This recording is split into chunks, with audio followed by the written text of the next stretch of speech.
गाय माता ने बताई 4 बातें। इंसान को अपने जीवन में हमेशा ये 4 काम अकेले में ही करना चाहिए, कभी भी खुले में या किसी के सामने ये 4 काम नहीं करना चाहिए। दोस्तों, खुले में ये 4 काम करने वाला इंसान हमेशा गरीब रहता है, और ये चारों काम अगर इंसान एकांत में करता है तो कभी भी उससे के ऊपर गरीबी नहीं आती। तो जय श्री राधे दोस्तों, कैसे हैं आप लोग? स्वागत है आप लोगों का हमारे गजब ज्ञान यूट्यूब चैनल में। आज मैं आप लोगों को एक ऐसी कहानी सुनाने के लिए जा रहा हूं जिसे सुनने के बाद आप लोगों को लगेगा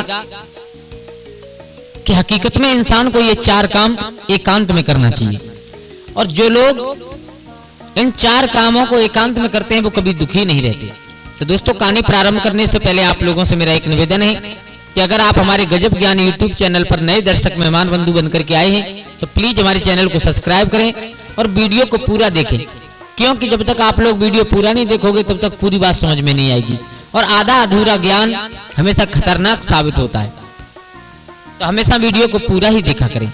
तो दोस्तों, आप लोगों का ज्यादा समय बर्बाद ना करते हुए आ जाओ कहानी प्रारंभ करते हैं।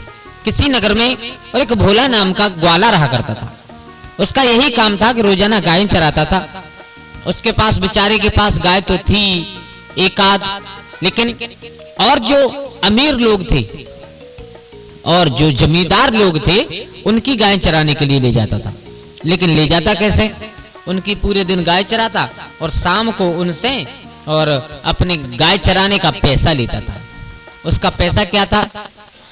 अपनी एक गाय और जमींदार लोगों की 98 गाय यानी 99 गाय चराने के लिए घर से ले जाया करता था।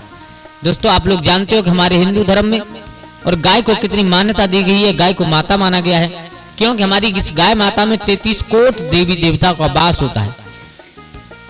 दोस्तों, कुछ लोग कह देते हैं कि 33 करोड़ देवी देवता, ऐसा कुछ नहीं, 33 कोट केवल देवी देवता होते हैं। और इस वीडियो में तो नहीं, अगर आप लोग कमेंट में पूछोगे तो हम तुम्हें अगली वीडियो में जरूर बताएंगे कि ये 33 कोट देवी देवता कौन से होते हैं, कौन कौन होते हैं, और ये निवास कहाँ और कैसे करते हैं। तो दोस्तों, वहीं पर अपनी कथा पर कहानी पर आ जाएं। वो गाय चराने के लिए जाता था तो शाम को वो लोग और अपनी 98 गाय का पैसा उसे दे देते, और एक उसकी गाय 98 रुपए अपने पास में रख लेता और अपने घर चला जाता, जैसे जैसे उसकी बेचारे की जीविका चल रही थी। लेकिन वही रास्ते में और इसे एक गुफा मिलती थी, बहुत बड़ा पर्वत था और उस पर्वत में एक गुफा थी। रोजाना और उस गुफा से निकल करके एक चमत्कारी गाय आकर के और उस भोला नाम के ग्वाला की गायों में मिल जाती। पूरे दिन उनके साथ चरती और संध्या होती, जब ग्वाला वो भोला और अपने घर अपनी गाय लौटा करके ले जाता तो वहां से उन गायों में से निकल करके उस गुफा में चली जाती। अब भोला का रोजाना का यही काम गाय चरा करके अपना पेट पालना। मेरे भैया एक दिन में और अपनी गाय चरा रहा था तो भोला एकदम उठ करके भोला के दिमाग में विचार आया, बोले आज हम अपनी गायों की गिनती करें कितनी गाय। ऐसा तो नहीं है जमींदार लोग हमारे साथ कुछ छल करते हो, ज्यादा गाय भेज देते हो और पैसा देते हैं केवल 98 गाय का। मेरे भैया जब उसने गिनती प्रारंभ की तो लास्ट में उसने देखा कि गाय पूरी 100 है। अब भोला ने विचार किया 98 गाय तो जब उन जमींदारों की है और एक मेरी 99, फिर भी एक ज्यादा है। शाम को आज गया तो जमींदार ने उसे निकाल करके 98 रुपए दिए। भोला ने कहा बिल्कुल नहीं, 99 चाहिए। बोले क्यों? बोले मैंने पूरी 100 गाय चरा करके लाया हूं, जिसमें एक मेरी है बाकी तुम्हारी है। जमींदार ने कहा भोला तुम पागल हो गए हो, है तुम्हारा गिनती करना, तुम्हारा गणित कुछ कमजोर है थोड़ा। हम अपने यहाँ से गिन करके गाय 98 ही देते हैं, और न मानो तो एक बार गिन के देख लो। मेरे भैया भोला ने गिना तो हकीकत में 98 गाय थी और एक उसकी अब 99 हो गई। बोले फिर मैंने आज दिन में गिनती की तो 100 गाय। फिर भोला ने विचार किया चलो मैं भूल गया होगा, कोई दिक्कत नहीं है, कल देखते हैं। अब रोजाना की तरह फिर गया। सुबह गया तो उसी गुफा के सामने से निकला तो वो गाय उन गायों में मिलकर के शामिल हो गई चमत्कारी गाय। भोला ने जाकर के जंगल में फिर गिनती की तो फिर पूरी 100 बैठी। अब की बार भोला ने विचार किया, बोले ये जमींदार लोग ही झूठ बोलते हैं, मुझे कुछ नहीं पता। मेरे भैया शाम को आया, फिर कहा कि हमें आप 99 रुपए दीजिए, क्योंकि आपकी 99 एक मेरी 100 गाय है। अब न तो जमींदारों का दोष और न उस भोला का दोष तो किसी का नहीं है। मेरे भैया फिर गिनती की गई, केवल 98 ही बैठी। अब भोला ने विचार किया ये रास्ते में कुछ होता है, आज मैं नजर रखता हुआ जाऊंगा। मेरे भैया अब धीरे धीरे धीरे धीरे भोला जा रहा है, तो भोला की एकदम नजर पड़ी कि जो रास्ते में पहाड़ मिला था, उस पहाड़ में से गुफा में से एक गाय निकल करके उनमें मिल गई।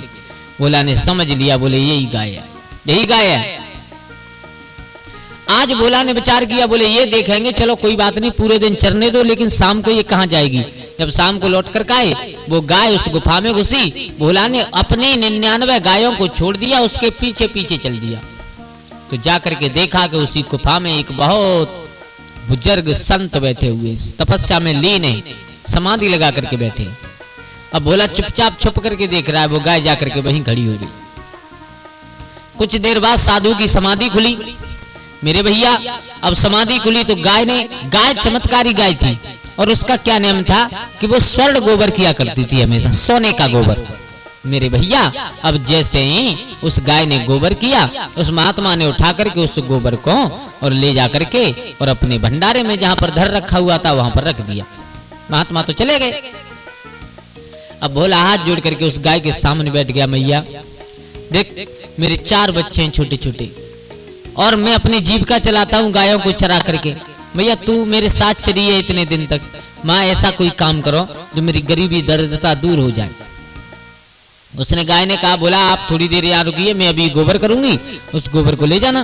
बोला ने कहा, मैया मेरे पास 99 गाय, एक मेरी है और 98 जमींदारों की, 99 गाय हैं, सबका गोबर चाहूं तो मैं ले जाऊं, लेकिन उससे क्या पैसे वाला हो जाऊंगा। बोले हाँ।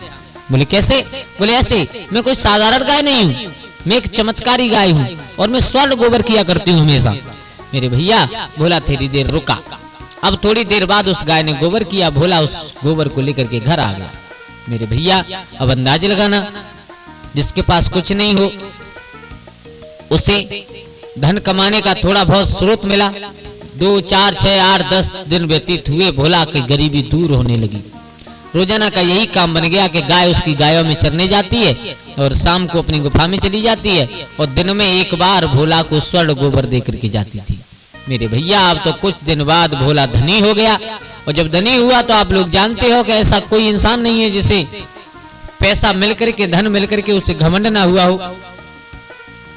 अब भोला ने गाय चराना बंद कर दिया, गाय चराना बंद कर दिया, लेकिन उस गाय को बहुत दया आई। जो चमत्कारी गाय थी, स्वर्ण गोबर दिया करती थी।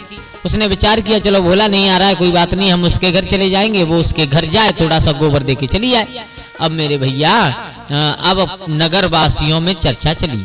बोले ये भोला केवल गाय चराता है, और गाय चराने के बाद इतना धनवान कैसे हो गया, कोई ना कोई चेक करे। तो नगर निवासी और उस पर नजर रखने लगे। अब तो भोला की जो पर्सनल जिंदगी थी वो भी सबके सामने आउट होने लगी। अब भोला अगर खाना खाए तो सब लोग देखे, बोले ये ऐसे खाना खाता है। भोला घर से निकले तो सब लोग देखे। यहाँ तक हुआ कि उसकी छत से झरोकों से झांक करके रात्रि के समय भी लोग बाग देखने लगे, जब भोला अपनी स्त्री के साथ सहवास किया करता था। मेरे भैया उसकी पर्सनल लाइफ बिल्कुल बर्बाद हो गई, ये समझो आप। अब धीरे धीरे एक दिन गाय, जो स्वर्ण गाय थी, जो स्वर्ण गोबर दिया करती थी, चमत्कारी गाय, उसने देखा कि भोला के घर पर कुछ लोग नजर बनाए और उस गाय पर भी नजर पड़ गई। अब गाय ने विचार किया, बोले ये लोग मुझे देख लेंगे तो हो सकता है मुझे पकड़ ले, तो अब मैं नहीं आऊंगी आज के बाद। मेरे भैया भोला ने, उस गाय ने भी भोला के घर आने से बंद कर दिया। आप लोग जानते हो, बैठे बैठे राजा महाराजाओं के भी खजाने खाली हो जाया करते हैं। भोला के पास जितना धन था धीरे धीरे सब खर्च हो गया, खत्म हो गया। अब भोला पहले की तरह ही बिल्कुल गरीब हो गया। अब एक दिन भोला रोता हुआ उसी गुफा में गाय के पास पहुंच गया। माँ, मुझे ये नहीं मालूम मुझसे कौन सी गलती बन गई, जैसा मैं पहले था वैसा ही फिर हो गया। उस गाय ने कहा, भोला तुम नहीं जानते हो, तुम बहुत भोले हो, तुम्हारा जैसा नाम और वैसे ही तुम भोले हो। बोले मैया क्यों? बोले इसलिए तुम इस बात को नहीं जानते हो कि मैंने तुमसे एक बात कही थी। बोले क्या? ये बात कही थी कि कभी भी इस बात को किसी को बताना मत, लेकिन तुमने अपनी पत्नी को बता दिया है, और जब पत्नी को बताया तो सब लोगों को मालूम पड़ गया। अब सब लोग तुम्हारे यहाँ तुम्हारे ऊपर नजर रखते हैं। तुम्हें मालूम है इंसान को जीवन में ये 4 काम कभी भी सबके सामने नहीं करने चाहिए। भोला पैरों में बैठा है, गाय बता रही है। गाय कहने लगी, भोला सुन, अगर तुझे धनवान होना है तो हमेशा 4 बातों का जिंदगी में पालन करना, और ये 4 बातें कभी भी मत भूलना, और ये 4 काम जीवन में सबके सामने मत करना। तुझे कोई कंगाल करने वाला पैदा नहीं होगा, बोले मैया कौन से? तो बोले सबसे पहला होता है, सबसे और पहला होता है कि इंसान को कभी भी भगवान का भजन करे या भगवान की भक्ति करे तो कभी भी किसी के सामने नहीं करनी चाहिए। क्यों? क्योंकि आप लोग भगवान की भक्ति में भगवान के चरणों में ध्यान लगाएंगे, अगर भीड़ में बैठ करके लगाओगे तो कभी किसी की आवाज कान में पड़ेगी, कभी किसी की आवाज कान में पड़ेगी, भगवान की चर्चा भगवान की भक्ति में तुम्हारा मन नहीं लगेगा। इसलिए हमेशा भक्ति एकांत में करनी चाहिए, भगवान का भजन एकांत में करना चाहिए। दूसरा भोजन, इंसान को भोजन भी एकांत में ही करना चाहिए जहां तक हो सके। अब वो बात एक अलग है कि जैसे किसी शादी पार्टी में गए हो तो वो बात अलग है, लेकिन हमेशा अपने घर में एकांत में शांत जगह पर बैठ करके भोजन करना चाहिए।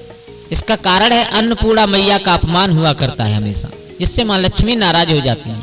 और तीसरा, स्त्री के साथ सहवास, जब रात्रि के समय आप लोग बिस्तर पर सोते हो तो हमेशा एकांत में ही सोना चाहिए। स्त्री के साथ सहवास हमेशा एकांत में ही करना चाहिए, कभी भी किसी के सामने नहीं। और जो लोग सहवास सबके सामने करते हैं, जो लोग सब लोगों के सामने ये करते हैं, उनके ऊपर अकाल मृत्यु का खतरा मंडराता रहता है। और चौथी बात, सबसे महत्वपूर्ण बात यह है कि इंसान को अपने जीवन में चाहे कोई परिस्थिति आ जाए पर कभी भी अपनी कमाई का स्रोत नहीं बताना चाहिए कि हम इस चीज से कमाते हैं। अपने धन को कभी भी आउट नहीं करना चाहिए किसी के सामने, हमेशा एकांत में ही रखना चाहिए। तो बोला तू इन 4 बातों का ध्यान रखना, तू जीवन में कभी कंगाल नहीं होगा।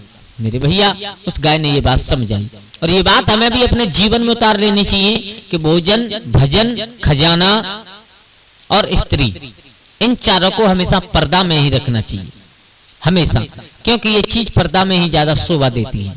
तो दोस्तों, कैसी लगी आप लोगों को हमारी ये कहानी? अगर अच्छी लगी हो तो प्लीज हमारे गजब ज्ञान यूट्यूब चैनल को सब्सक्राइब करें और हो सके तो अपने परिवार और दोस्तों के साथ में शेयर जरूर करें।